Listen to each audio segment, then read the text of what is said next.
రామారావు గారు ఈ పాటలు రాసి ఒక ఆయన పాట పాడుతున్నాడు. పాట పాడుతుంటే చూస్తున్న వాళ్ళు ఏమనంటే వన్స్ మోర్, మళ్ళా పాడాడు. మళ్ళా వన్స్ మోర్ అన్నారు, మళ్ళా పాడాడు.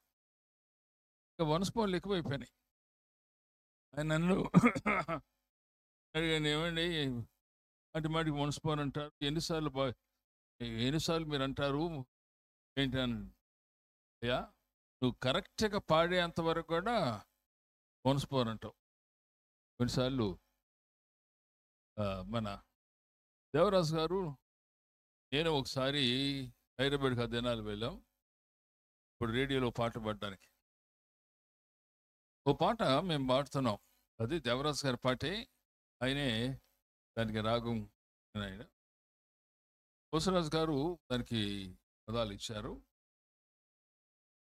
ఒక అతను మేము పాడుతుంటే ఆయన అన్నాడు, కరెక్ట్ కాదండి, మేము పాడితే కరెక్ట్ అన్నాడు.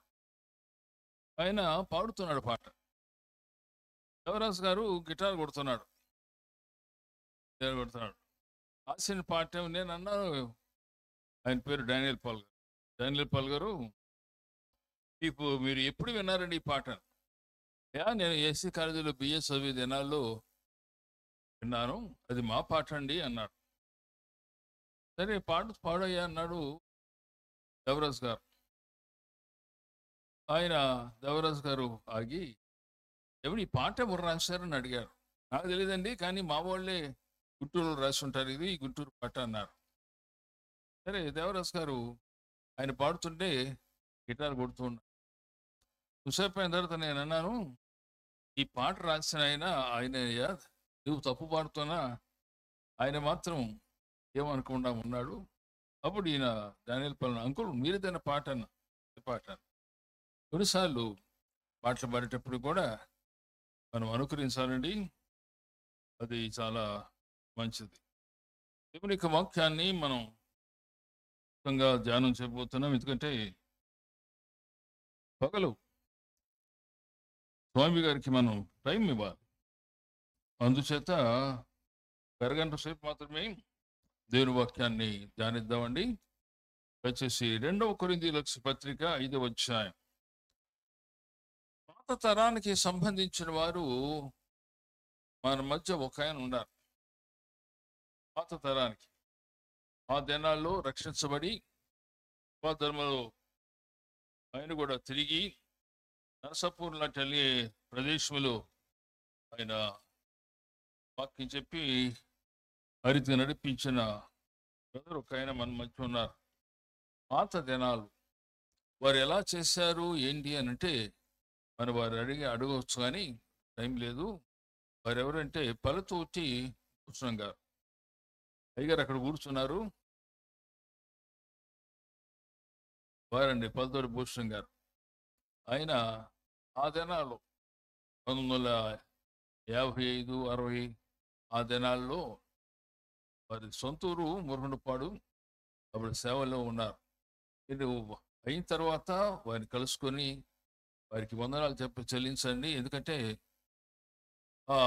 తొలి దినాల్లో శ్రమపడిన వారు ఎలా శ్రమపడ్డారు, ఎలా సేవ చేశారు, ఇవన్నీ కూడా మనకు అర్థమవుతాయి. కనుక మీరు వారిని కలుసుకొని వారి ద్వారా మీరు కూడా ప్రార్థన చేయాల్సిన మనం చేస్తున్నాం. వందనాలండి. 2 కొరింథీయులకు పత్రిక 5వ అధ్యాయం మనం అందరం కలిసి చదువుదామండి. 10వ వచనం, 2 కొరింథీ 5:10. ఎందుకనగా తాను జరిగించిన క్రియల చొప్పున అవి మంచివన్న సరే చెడ్డవన్న సరే దేహముతో జరిగించిన వాటి ఫలమును ప్రతి వాడును పొందినట్లు మనమందరము క్రీస్తు న్యాయపీఠం ఎదుట ప్రత్యక్షము కావలెను. 2వ యోహాను రాసిన పత్రిక 8వ వచనం ఇప్పుడు మనం చదువుదాని. 2వ యోహాను రాసిన 2వ పత్రిక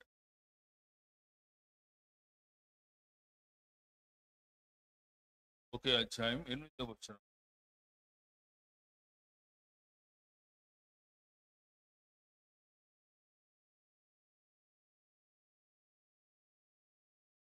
తన సహోదరుని ద్వేషించువాడు ఇప్పటి వరకు చీకటిలోనే ఉన్నాడు.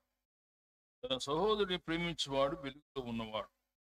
అతని యందు అభ్యంతర కారణం ఏదియు.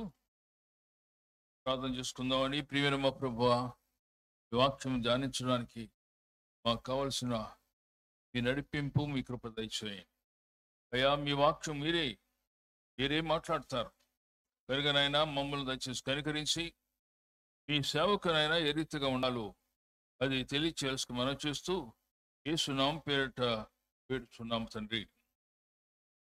ఈనాడు క్రైస్తవ సాక్ష్యం కనబడటం లేదండి. యేసు ప్రభు వారికి నామాన్ని ఘనపరచవలసిన మనం చాలాసార్లు ఆయన నామానికి అపకీర్తి తెచ్చుకుంటున్నాం. దేవునికి లోబడవలసిన మనం అనగా రక్షించబడితే పడ్డాం. దాని ద్వారా ఇలాంటి సభలలో రక్షణ సాక్ష్యం అందిస్తాం. కానీ బయటికి వెళ్ళిన తర్వాత మన గురించి ప్రజలు ఏమనుకుంటున్నారు, ప్రజలు మనకిచ్చే సాక్ష్యం అనగా ఇతను యందు ఏ కపటం లేదండి, వీరు నమ్మకముగా దేవుని సేవ చేస్తున్నారు అని మన గురించి సాక్ష్యం ఇతరులు ఇస్తున్నారా లేదా అని మనం గమనించాలి. రక్షించబడ్డాం, చాలా సంతోషం అండి. కానీ రక్షించబడి కూడా ఏ రీతిగా మనం జీవిస్తున్నాం? ప్రభు యొక్క నామం మన ద్వారా దూషణ పాలుతుందా? రక్తము కార్చిన యేసయ్య ఆయన యొక్క పరిశుద్ధమైన నామం నిన్ను బట్టి నన్ను బట్టి ఏ రీతిగా ఉంది అని, క్రైస్తవ సాక్ష్యము ఎలా ఉంది అని మనం మాటి మన జీవితాల గురించి మనము చూసుకోవాలండి. దయచేసి 2వ అధ్యాయం, తీతు రాసిన 2వ అధ్యాయం, తీతు రాసిన పత్రిక 2వ అధ్యాయం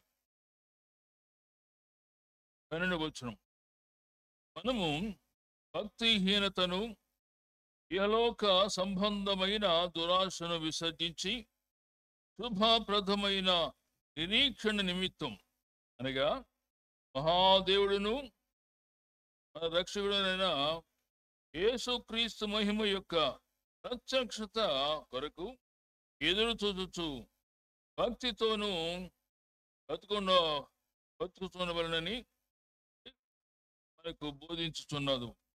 అదే ఆ ప్రభువును అంగీకరించిన తర్వాత మనం ఎలా జీవిస్తున్నాం, మన గురించి ప్రజలు ఏమనుకుంటున్నారు, ప్రజలు ఎలాంటి సాక్ష్యం చెప్తున్నారు, మన ఇంటి సాక్ష్యం ఎలా ఉంది అని అనగా మనం చూస్తున్నవారు మన గురించి ఏ సాక్ష్యం చెప్తున్నారని అనగా మనం నడుస్తుంటే మీరు విశ్వాసులని అనొచ్చు. కానీ మనల్ని బాగా ఎరిగిన వారు మన గురించి ఏం సాక్ష్యం చెప్తున్నారు అని. ఆనాడు తిమోతి గారికి కూడా పౌలు గారు రాశారు. తిమోతి ఆయన మంచి దైవజనుడు, పౌలు గారి ద్వారా పరిచర్యకు వచ్చాడు. ఆయన పరిచర్యకు వచ్చిన తర్వాత ఎఫెసీ సంఘానికి ఆయన సేవకు పంపన్నాడు. అంతకుముందు ఎఫెసీ సంఘాన్ని స్థాపించిన వాడు పౌలు గారు. ఈరోజు ఆ తిమోతి గారు యవనస్తుడు, ఆయన సేవకు పిలువబడ్డాడు. పిలువబడినప్పుడు పౌలు గారు అంటున్నాడు, బాబు నీవు ఎలా జీవించాలో ఒక్కసారి దయచేసి గమనించు. అరే నీ జీవితం వల్ల ప్రభు యొక్క నామానికి అపకీర్తి రాకూడదు అని ప్రభు వారు అంటున్నాడు. దయచేసి చూద్దామండి. 1 తిమోతి 4వ అధ్యాయం 11వ వచనం.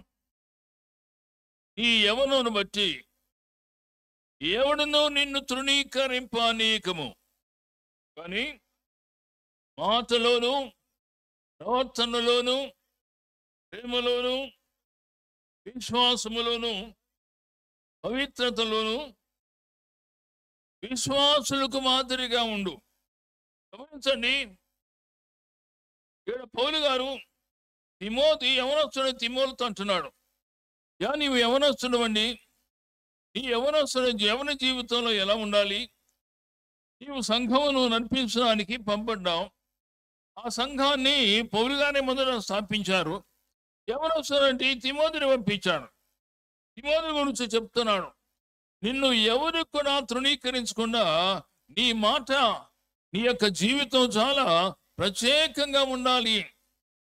గమనించండి, మనల్ని చూసిన వారు అనుకుంటారయ్యా బైబిల్ తీసుకెళ్తున్నారండి, వీరు దైవ సేవకులు అని మన గురించి అంటారు. కానీ వారు మనతో స్నేహం చేసిన తర్వాత 6 నెలలు మనతో జాగ్రత్తగా వారు మనల్ని చూచిన తర్వాత మనకు గురించి ఎలాంటి సాక్ష్యం చెప్తున్నారు? మనం అనుకుంటాం, నేను రక్షించబడ్డానండి, నాకు పరలోకము ఖాయం, అందుచేత పర్వాలేదులే అని ఇష్టం వచ్చినట్టుగా మనం జీవిస్తామేమో. అందుచేత పౌలు గారు యవనస్తుడు, పౌలు గారి పరిచయంలో రక్షించబడినవాడు, పౌలు గారితో పాటు కూడా వెళ్ళినవాడు, అనేకమైన స్థలాలలో దెబ్బలు తిన్నవాడు. ఆ దెబ్బలు తిన్న పౌలు ఈ యొక్క యవనస్తుడు తిమోతి ఎఫెసు సంఘానికి పంపించబడ్డాడు సేవకు. అక్కడ వారు పౌలు గారిని చూచారు, యవనస్తుడు తిమోతిని చూచారు. తిమోతిని చూసి అంటున్నారు, అయ్యా ఎవరి ద్వారా మేము ప్రభు నమ్ముకున్నామో తెలుసా? ఆ పౌలు గారి ద్వారా. పౌలు గారి జీవితం ఎలా ఉంది, మరి నీ జీవితం ఎలా ఉంది అని యవనస్తుడు తిమోతిని కూడా వారు ప్రశ్నిస్తున్నారు. అందుచేత ఏ విషయాల్లో మనం విశ్వాసులకు మాదిరిగా అనగా మనల్ని చూచిన వారు అనుకోవచ్చు, ఈయన వారు మనసు పొందాడండి అని. కానీ నీతో పాటు సేవలో ఉన్నవారు, నీ ప్రక్కనే కూర్చున్నవారు, అలాంటి వారు నిన్ను గురించి నన్ను గురించి ఏమని సాక్ష్యం చెప్తున్నారు? గమనిద్దామండి. ఇక్కడ అంటున్నాడు, మాటలో అనగా మన సంభాషణ ఎలా ఉంది, మన మాట అనగా దైవికంగా ఉందా, లేదా లోకం యొక్క ఆ యొక్క మాటలను కొట్టుకొని పోతూ మన మాటలు కూడా ఏమాత్రం తేడా లేకుండా ఉన్నాయా? అబద్ధాలు ఆడుతున్నావా? అబద్ధాలు ఆడుతున్నాం. ఒక ఆయన గారు, అయ్యా నేను చాలా నమ్మకంగా ఉన్నానండి, నేను ఎవరి దగ్గర డబ్బులు తీసుకున్నా కానీ తిరిగి ఇచ్చేస్తానని అన్నారు. ఎలా అంటే ఇలాంటి సభలో అన్నాడు, సాక్షి చెప్తున్నాడు. అంతలోకి కింద కూర్చున్న ఆయన అన్నాడు, ఎవడు అయ్యగారు కొంచెం రండి, నా పక్కన కూర్చుందరని వచ్చాడు. మొన్న 5 రోజుల క్రితం 500 తీసుకున్నావు కదా, ఇవ్వలేదే? ఆయన అనుకున్నాడు, ఈయన మాత్రం ఆ సభలో ఉన్నాడు అనుకున్నాడు. ఆ సభలో ఆయన ఉన్నాడు. 500 రూపాయలు తీసుకొని రేపే ఇస్తానన్నవే. ఈరోజు రేపు అనేది ఎలా ఉందంటే కోమచోడు అంగట్లో అప్పు రేపు అన్నట్లుగా ఉంది. ఆ రీతిగా మరి ఎప్పుడు డబ్బులు ఇస్తావు అని అన్నాడు. అయ్యో నేను మర్చిపోయానండి అనగా మాటలు అనేకసార్లు మన మాటలో తప్పిపోతామండి. మన గురించి దేవుడు ఆయన తీర్పు చేయబోతున్నాడు. ఇంకేముందండి మాటల్లోనూ ప్రవర్తన, అవర్ క్యారెక్టర్, మన ప్రవర్తన ఎలా ఉంది అని.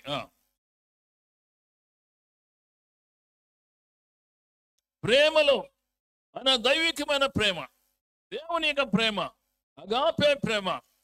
మనము ఆయన ప్రేమించలేదు కానీ ఆయనే మనల్ని ప్రేమించాడు. ఆయన మనల్ని ప్రేమించి మన పాపములకు ప్రాయశ్చిత్తము ఉండడానికి ఆయనే సిరులో రక్తం కార్చాడు. అది ఆయన ప్రేమ. అయ్యా కేవలం మాటతో మాత్రమే కాదండి, ఆయన క్యారెక్టర్ ఎలా ఉంది, పరిశుద్ధమైన ప్రేమ ఉంది. అందుచేత దేవుడు మనం విమర్శ చేయబోతున్నాడండి. మాటలో ఏముంది, పవిత్రతలో, ప్రేమలో. చదువుతారా?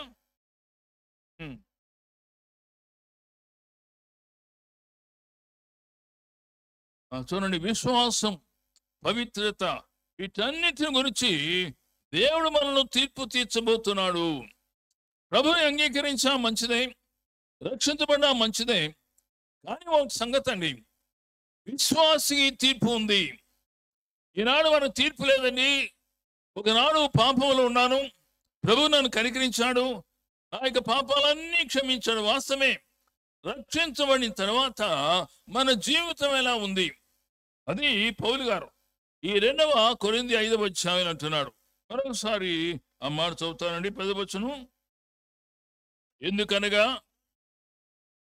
తాను జరిగించిన క్రియల చొప్పున అవి మంచివైన సరే చెడ్డవైన సరే, గమనించండి, దేహంతో జరిగించిన వాటి అనగా బైబిల్లో శరీరం అనే పదం ఎక్కువ పడుతున్నాను. అనగా మారు మనసు పొందని శరీరం, దేహం అంటే యేసు రక్తం ద్వారా కడుగబడినండి ఈ శరీరం. అందుచేత అంటున్నాడు మళ్ళా చదువునాను. ఎందుకనగా మనము జరిగించిన క్రియ చొప్పున అవి మంచివైన సరే చెడ్డమైన సరే దేహముతో జరిగించిన వాటి ఫలమును ప్రతి వాడును పొందినట్లు మనమందరం పొందన్నాడు.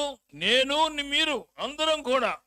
నేనేమో మీకంటే అది కూడా అనుకోవటం లేదండి. నేను కూడా రక్షించబడినే, మీరు రక్షించబడినారు, మీరు సేవ చేస్తున్నారు, నేను సేవ చేస్తాను కనుక ఇంకా మనమేమండి మీరందరూ అంటాం. కానీ పౌలు గారు ఏమి రాశారండి? మనమందరము ఎక్కడ కనపడతామండి? క్రీస్తు న్యాయపీఠం మీద కనపడతాం. ఎందుకు కనపడతాం? దేహంతో జరిగించిన వాటి ఫలమును అనగా ప్రభువును అంగీకరించిన తర్వాత, రక్షించబడిన తర్వాత మన జీవితం ఎలా ఉంది అని. ప్రభు మన మాట గురించి, మన క్యారెక్టర్ గురించి, మన ప్రేమ గురించి, తండ్రి గురించి కూడా ఆయన మనకు తీర్పు చేయబోతున్నాడు. బైబిల్లో 5 రకాలైన తీర్పులు ఉన్నాయి. ఇది మొదటిది విశ్వాసుల కొరకైన తీర్పు.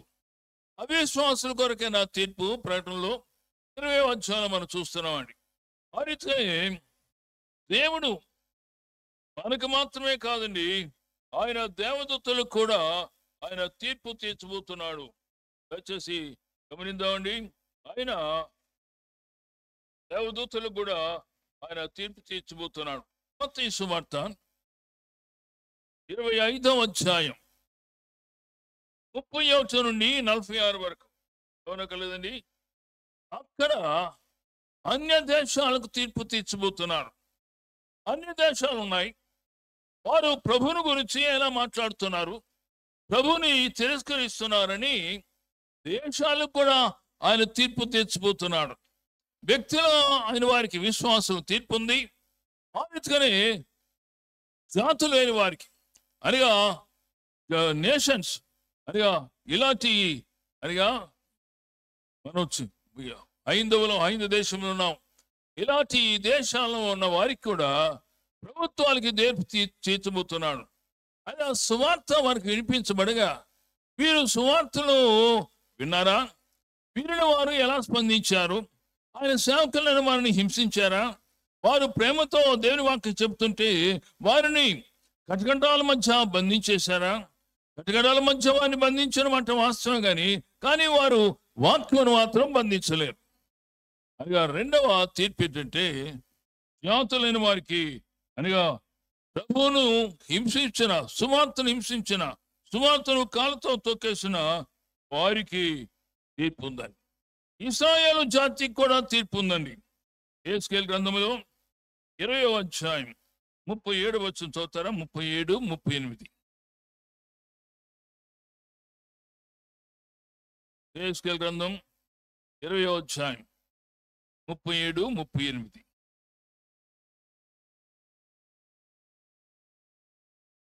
పెద్దగా చేద్దాం.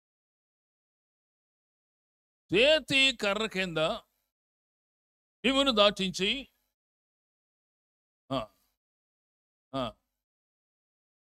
నా మీద తిరుగుబడిన వారిని, దోషము చేయని వారిని గమనించండి. ఇశ్రాయేలు జాతికి దేవుడు తీర్పు తీర్చబోతున్నాడు. ఇశ్రాయేలు జాతిని ప్రభు ప్రత్యేకంగా దీవించాడు. వారితో మాట్లాడాడు. వారికి ధర్మశాస్త్రం దయచేశాడు. గమనించండి, 2 రాతి పలికలు మోషే ద్వారా దయచేశాడు. ఈనాడు లాయర్స్ వేసుకుని తెల్ల చుక్క వేసుకుంటారు, బయట పైన నల్ల కోట వేస్తారు.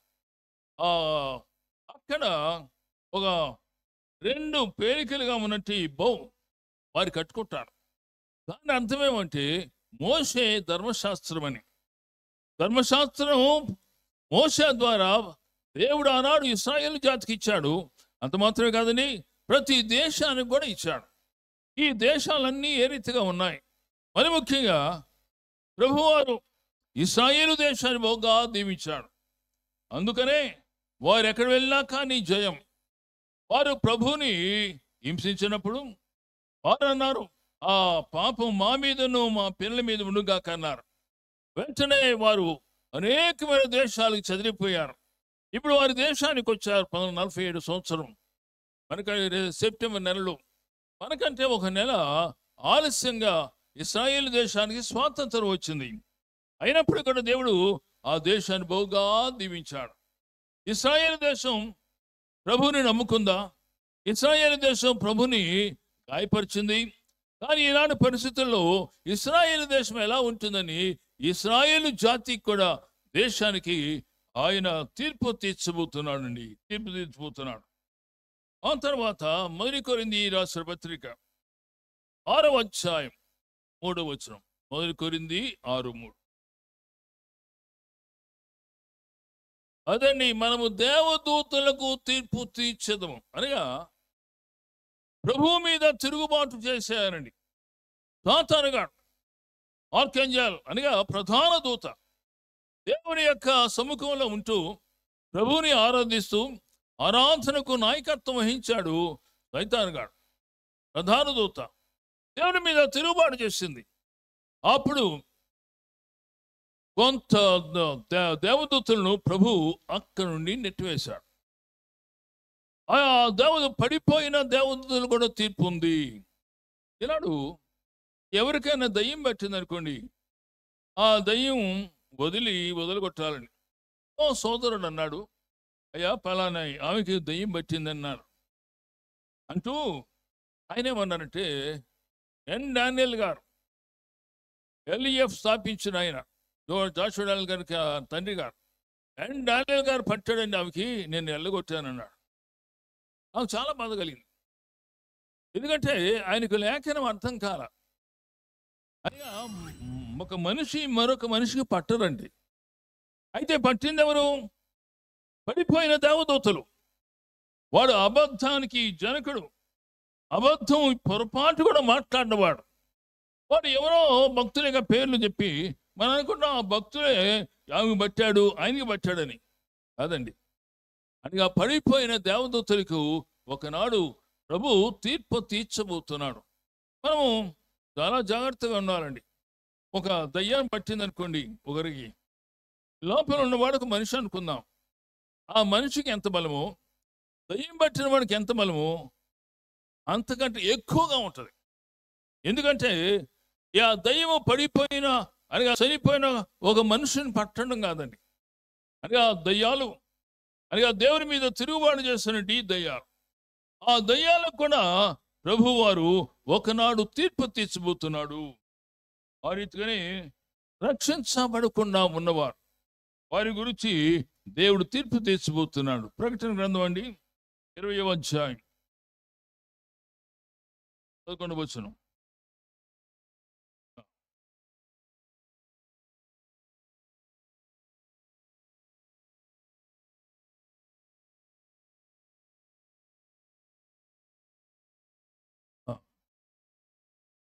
మరియు గొప్పవారేమి కొద్దివారేమి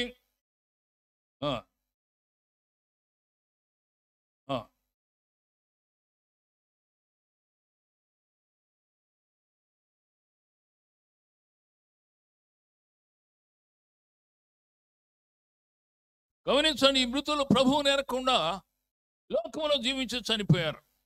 వారందరూ కూడా తీర్పు ఉందండి, అంతిమ తీర్పు. అనగా అవిశ్వాసుని వారు దేవుని వాక్యాన్ని కాదని తెలిసినా, దేవుని వాక్యం వారికి చెప్పబడినా, అది వాస్తవని కూడా వారికి తెలిసినా, వారికి ఉన్న పాపాన్ని బట్టి, పాపాన్ని ప్రేమించడాన్ని బట్టి వారు ప్రభువుని అంగీకరించకుండా ఉన్నారు. వారు అనుకుంటారు మాకేం తీర్పు లేదండి, మమ్మల్ని ఎవరు కూడా పట్టుకోలేదు, మేము హాయిగా ఉన్నాం అని మనం అనుకుంటాం. అని అలాంటి వారికి కూడా తీర్పు ఉంది. అందుచేత ఎన్ని చెప్పామండి? 6 రకాల తీర్పు. అనగా తీర్పు అనేది వాస్తవికం. తీర్పు అంటే ఏంటి అనగా దేవుడు మన క్రియలను బట్టి తీర్పు తీర్చబోతున్నాడు. దేవుడు నీకు వాళ్ళు అనుకుందాం ఒక 5,000 రూపాయలు ఇచ్చారు. 5,000 రూపాయలు ఎలా నీవు ఖర్చు పెట్టావు అది దేవునికి చెప్పాలి.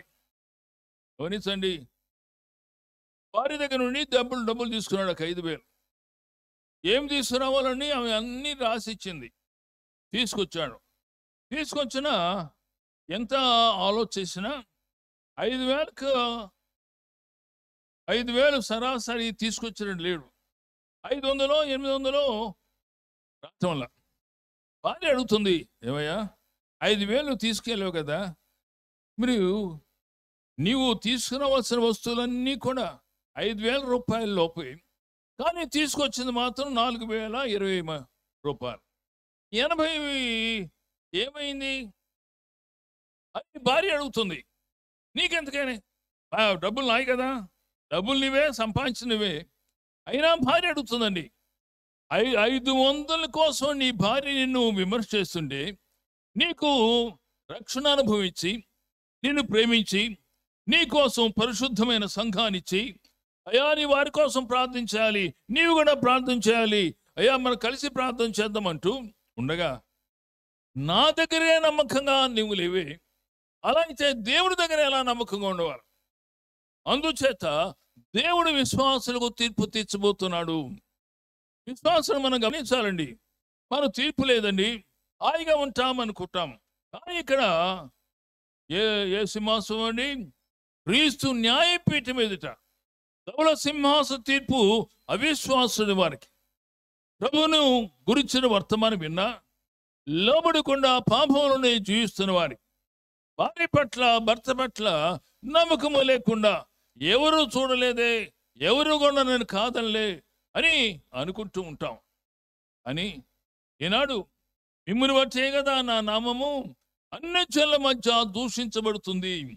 అలా దేవుని బిడ్డలైన మనల్ని బట్టి దేవుని యొక్క నామం దూషించబడుతుందా? అంత మాత్రమే కాదని ఓ రోజు రాబోతుంది. ఆ రోజు క్రీస్తు న్యాయపీఠం మీదట ఆయన నిలబడబోతున్నాడు. ఆ రోజు దేవుడు మనకు తీర్పు తీర్చబోతున్నాడు.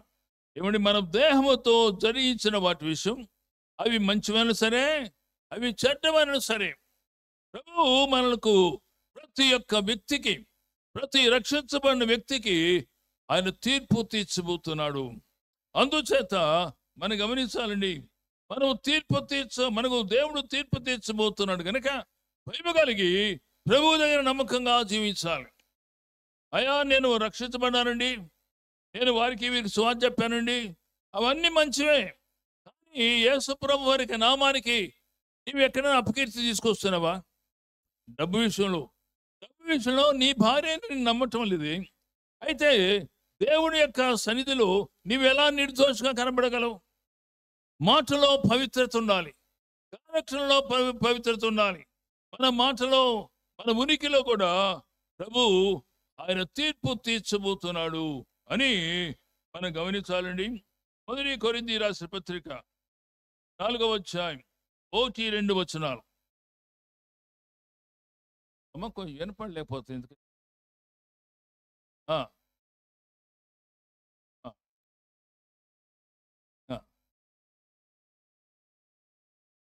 ప్రతి మనుషుడు మమ్మల్ని భావించాలి.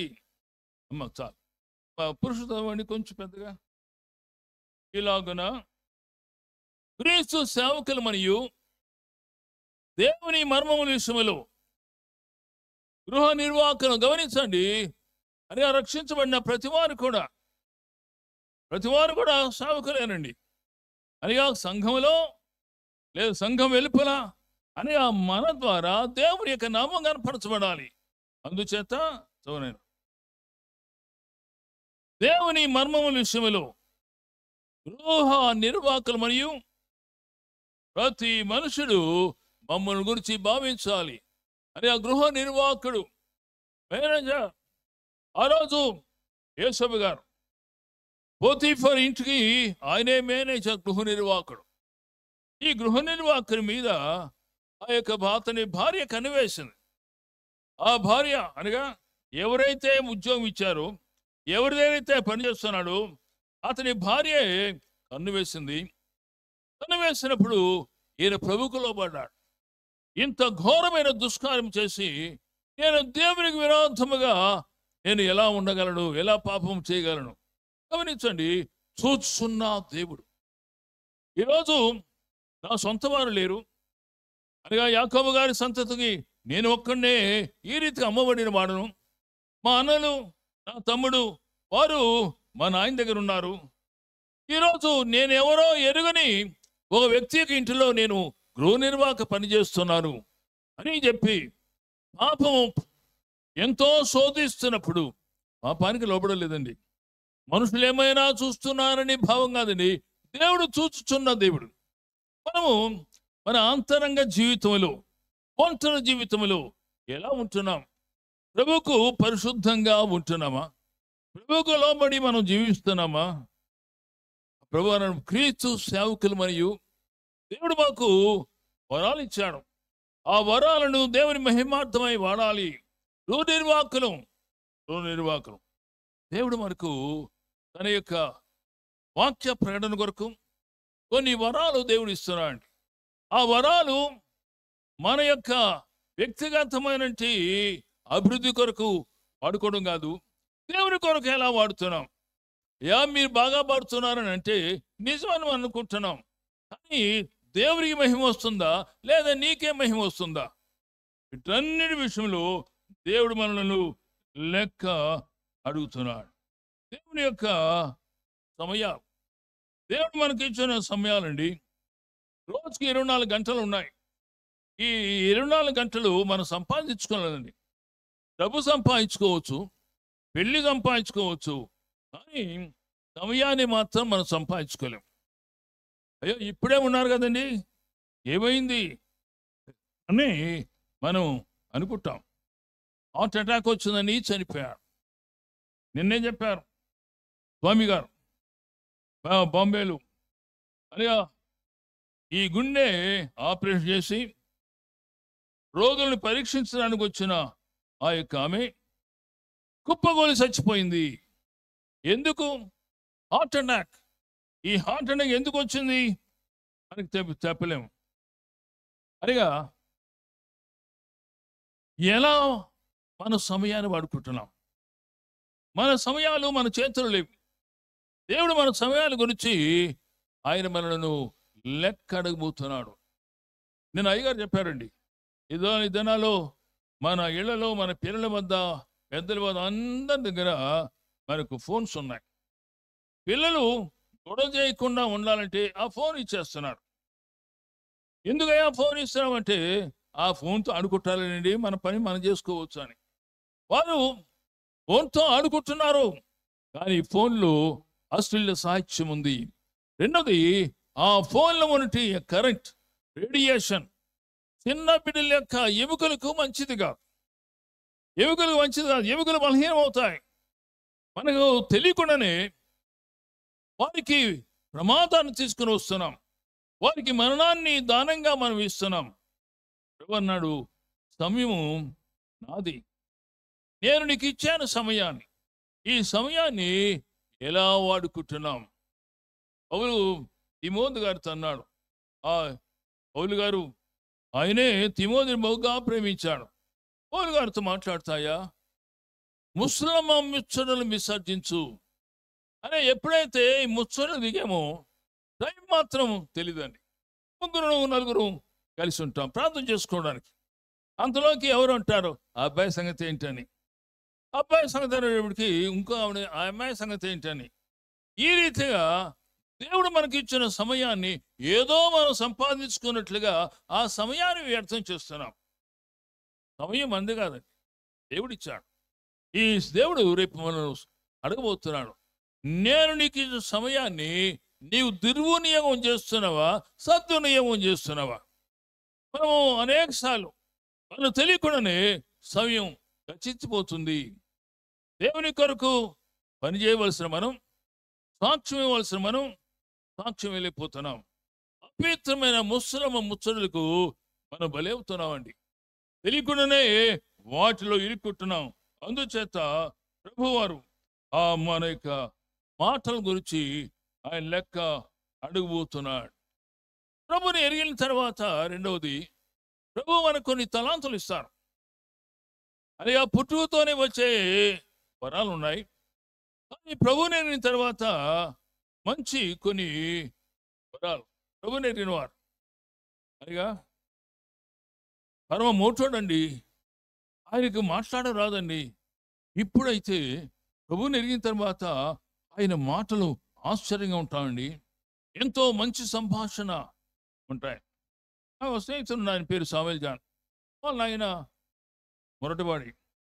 ఆయన గురించి చెప్పిన సాక్ష్యం, మా నాయనకు మంచి భాష రాదు, కానీ ప్రార్థన చేస్తుండగా మంచి భాషతో ప్రార్థన చేస్తాడు. ఎవరైనా వస్తే మంచి భాషతో మాట్లాడుతుంటాడు. నేను అనుకున్నాను, నేను బిఎస్సి చదివాను, కానీ నాకు రాని భాష మా నాయన మొదటి వానికి ఎలా వచ్చింది అంటే, దేవుడు ఆయన ప్రేమించి ఆయన ప్రత్యేకమైన వరాలు ఇస్తున్నాడు. అది గమనించండి. అనగా మాట్లాడే వరం, అయితే ఏదైనా వాయిద్యాలు వాయించే వరం, ఈ రీతిగా దేవుడు మనకు వరాలు ఇస్తుంటాడు. దయచేసి చూద్దామండి. మత్తయి సువార్త 25వ అధ్యాయం 14వ వచనం.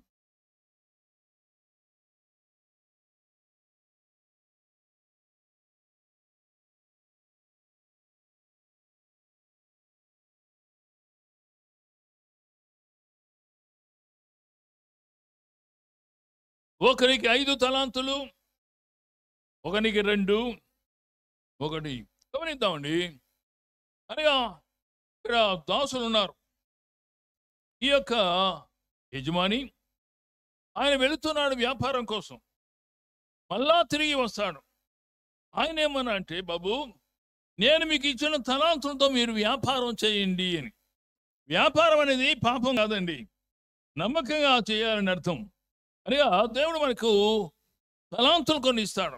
మాట్లాడే తలాంత్ అండి, బైబిల్ చక్కగా చదివే తలాంతు, ఇతరులకు దేవుని వాక్యం అనగా వారికి అర్థమయ్యే రీతిగా చెప్పే తలాంతు, ఇవన్నీ కూడా అనగా ప్రభువును ఎరిగిన తర్వాత, మారు మనసు పొందిన తర్వాత దేవుడు మనకు తలాంతులు ఇస్తాడు. ఈ తలాంతుల గురించి ఆయన మనల్ని లెక్క అడుగుతాడు. నీవు నా కోసం ఉపయోగించుకున్నావా?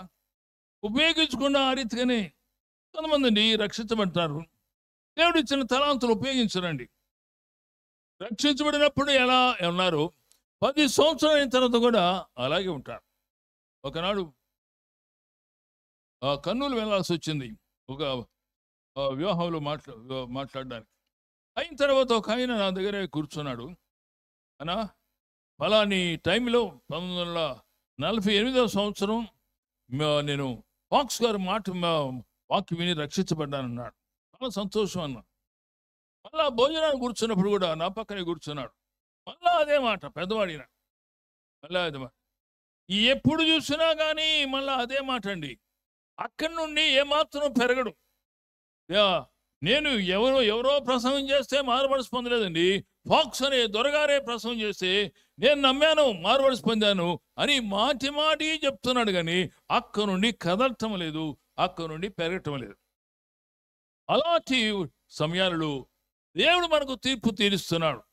నేను నీకు తలాంతు ఇచ్చానయ్యా, నువ్వు రక్షించబడినప్పుడు నీకు లేదు, నేను నిన్ను ప్రేమించి నీవు నా కొరకు పని చేయాలని తలాంతు ఇచ్చాను. ఆ ఒక తలాంతు తీసుకున్నవాడు యజమానుని అన్నాడు, అయ్యా పెట్టిన చోట నీవు కోస్తావని నేను అనుకొని ఆ యొక్క తలాంతును మూట కట్టి లోపలే దాచిపెట్టాను. అప్పుడు ఆ యజమాని కోప్పడుతుంది, వీడిని తీసుకొని వెళ్ళి ఆ గుండంలో పడవేయండి. నేను ఎందుకు ఇచ్చానంటే దానితో వ్యాపారం చేద్దామని.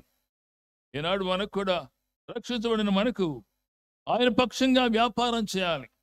ఈ వ్యాపారంలో ఏంటంటే నశించిపోతున్నారు అనేక మంది. విలువలు తారుమారవుతున్నాయండి, విలువలు తారుమవుతున్నాయి. ఒకనాడు అమెరికా దేశంలో దొంగలు పడ్డారు ఓ స్టోర్లో. ఆ స్టోర్లో పడినప్పుడు ఏం చేశారంటే, అమెరికాలో మళ్ళాగా అమ్మేవారు అక్కడ ఉండరు, కానీ అమ్మబడే ప్రతి వస్తువుకి ఎంత వెల అని దాని మీద ఒక ట్యాగ్, చిన్న ముక్క, అట్ట ముక్క పెడతారు. ఈ దొంగ ఏం చేశారంటే అవి విలువలు మార్చేశారు. తర్వాత ఉదయాన్నే అనేక మంది వస్తున్నారు. ఏమైందంటే తక్కువ ఖరీదుకి విలువైన వస్తువులు దొరుకుతున్నాయి. త్వరగా వ్యాపారం జరుగుతుంది. కానీ సైతానుడు మన విలువలు మార్చేస్తారండి. దేవుని కొరకు మనం పని చేయకుండా మన కొరకే మనం పని చేయడానికి, మన కుటుంబాల కోసమే పనిచేయడానికి, మన సొంత కీర్తి కొరకే పనిచేయడానికి మళ్ళీ మనమే మెచ్చుకుంటామండి. నేను ప్రసంగం చేస్తే ఎలా ఉంది చూసావా, అయ్యా నేను మాట్లాడితే ఎలా ఉంది చూసావా అని ఈ రీతిగా మన గురించి మనం దేవుడిచ్చిన వరాన్ని మన సొంతం కొరకు వాడుకుంటూ ఎంతో అని ఆ ప్రభు యొక్క నామానికి అవమానం తీసుకొస్తాం. అందుచేత దేవుడు మనకిచ్చిన వరాల గురించి ఆయన మనకు తీర్పు తీర్చబోతున్నాడు కనుక విషయం చూస్తాను. త్వరగా ముగిద్దాం, ఎందుకంటే దేవునికి వాక్యం సమూలంగా వివరంగా మనం వినాలి కనుక. మూడవది, డబ్బు విషయంలో ఎలా ఉంటుంది. డబ్బు దేవుడు మనకు అనుగ్రహించాడు, నమ్మకంగా అది వాడుకోవాలి. ఎంతగానండి పాత నిబంధనలో 10వ వంతు ఉంది, క్రొత్త నిబంధనలు ఏమంటే వర్ధిల్ల కొలది. ఏ రీతిగా నీ వర్ధిల్లేవో ఆ రీతిగా ఇవ్వాలి. 10వ వంతును పక్కన పెట్టి దేవుడిది అన్నట్టుగా నీవు ద్వేషపూరితంగా కాదండి, నీవు 10వ వంతు కంటే ఏమైనా ఎక్కువ ప్రభు యొక్క పనిలో ఖర్చు పెడుతున్నావా అని. ఏదో మన డబ్బు మనం సంపాదించుకున్నట్టే అని మనం అనుకుంటాం. డబ్బు దేవుడిచ్చారండి. దేవుడు ఇచ్చిన డబ్బు మనం ఏ రీతిగా మన కొరకు వాడుకుంటున్నాం, దేవుని యొక్క రాజ్య విస్తరణ కొరకు ఏ రీతిగా వాడుతున్నాం. మనం పరలోకానికి వెళ్ళిపోయిన తర్వాత ఎవరో వచ్చి, అన్నా నీ మా మీద పెట్టుబడి పెట్టావు గనక ఇక్కడికి వచ్చాం అంటే, ఏం పెట్టుబడి పెట్టానయ్యా అనగా, నీవు మాకు బైబిల్ కొనిచ్చావు, నీ బైబిల్ చదువుకున్నాం, మేము రక్షించబడ్డాం, అది పెట్టుబడి. వారు అన్నారు, మీరు చేసిన ఈ మహాగ ఉపకారాన్ని బట్టి మేము ప్రభువు నమ్ముకొని ఈనాడు పరలోకంలో ఉన్నాం. ఆ రీతిగానే మన పెట్టుబడి ఎక్కడ ఉంది? మన పెట్టుబడి అనగా అది సౌకర్యాల విషయాల కొరక. భోజనాల మీద ఎంతో పెట్టుబడి పెడతామండి, ఎక్కడండి? వివాహాలలో. కానీ దేవుని పని కోసం అలా పెట్టుబడి పెట్టాం, భోజనాల కొరకు. అనగా దేవుడు మన పొట్టను భోజనాలను కూడా నాశనం చేయబోతున్నాడు. మన భోజనము ప్రభు నిమిత్తమే. ప్రభు కొరకు మన యొక్క శరీరాలను దేవునికి ఎలా వాడుతున్నాం, వీటి గురించి డబ్బుల విషయమై దేవుడు మనల్ని ఎక్కడుగుతాడు అనేకసారి మర్చిపోతామండి. డబ్బు నాది కనుక నేను లెక్క చెప్పాల్సిన అవసరం లేదు. నీ భార్యకే నువ్వు చెప్పాలి, నీ భార్యకు కూడా చెప్పలేవు. ప్రభు అన్నాడు, నీవు చెప్పకుండా డబ్బు నీదే అనుకొని ఎంతో కాలంగా డబ్బునే సేవిస్తున్నావు. క్రీస్తు ప్రభు అన్నాడు, మీరు ధనమునకును ఏమందండి అనగా ప్రభువునికు ధనమునకు మీరు దాసులుగా లేరు. మనం సిరికి దాసులుగా ఉండకూడదు. అనగా మనం డబ్బుని ఎలా వాడామని దేవుడు మనలను తీర్పు తీర్చబోతున్నాడు. నాలుగవది ఏమంటే ప్యాటర్న్, ఎలా పద్ధతులు మనము డబ్బుని వాడుకున్నామో అది కూడా ప్రభు అడుగుతాండి. 2వ కొరింథీ పత్రిక 8వ అధ్యాయం 1-3 వచనాలు. సోదరులారా, అనుగ్రహింపబడిన ఎలాగనగా వారు బహుశ్రమల వలన పరీక్షింపబడగా అత్యధికంగా సంతోషించారు, మరియు వారు నిరుపేదలైనను వారి దాతృత్వము బహుగా విస్తరించారు. అనగా దేవునికి ఎలా వాడాలి అనేక మంది యొక్క జీవితాల మీద.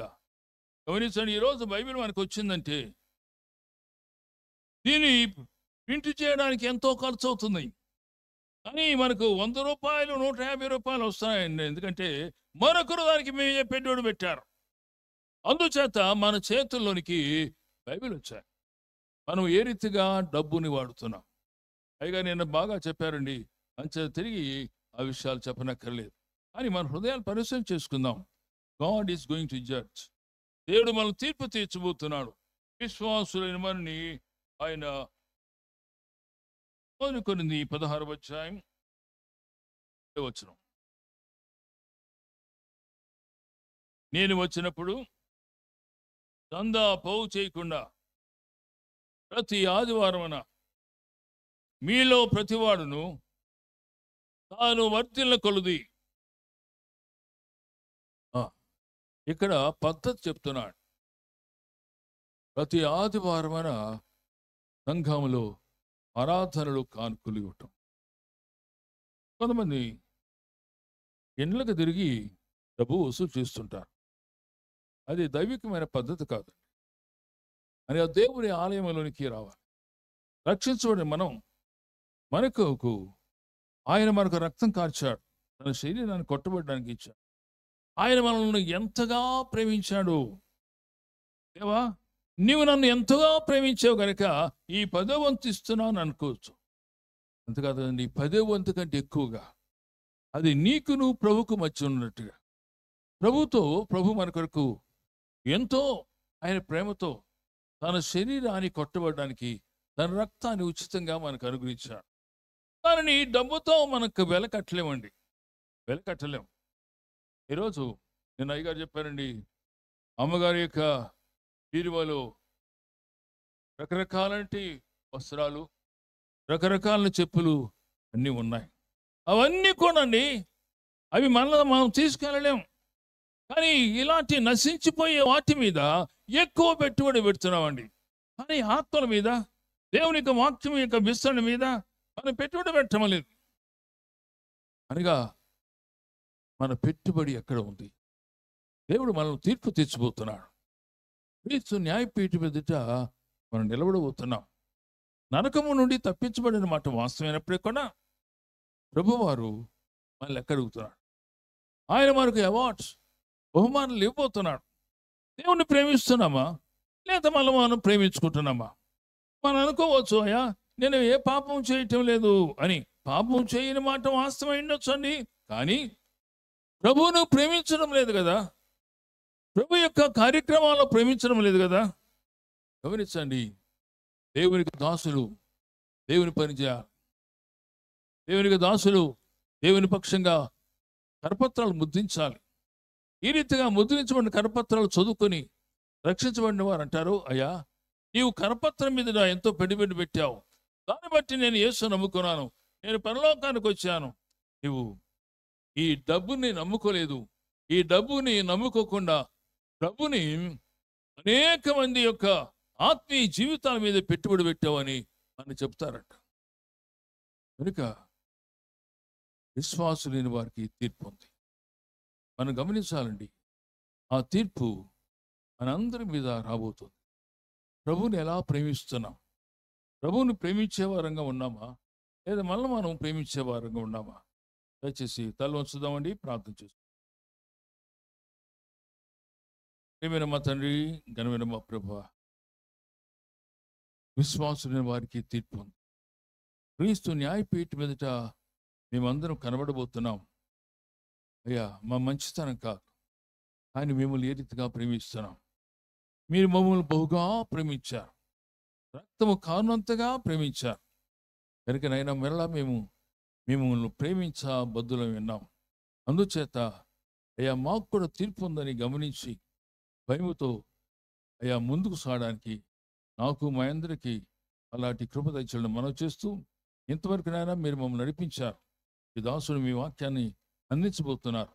హృదయాలలో మా ప్రభా మెలుకు కలిగి మీ వాక్యం వినడానికి, వాక్యం గురించి ధ్యానం చేసుకోవడానికి మాకు మీ కృప దయచేసి మనం చేస్తూ యేసు నామమున ప్రార్థిస్తున్నాం తండ్రి. ఆమేన్.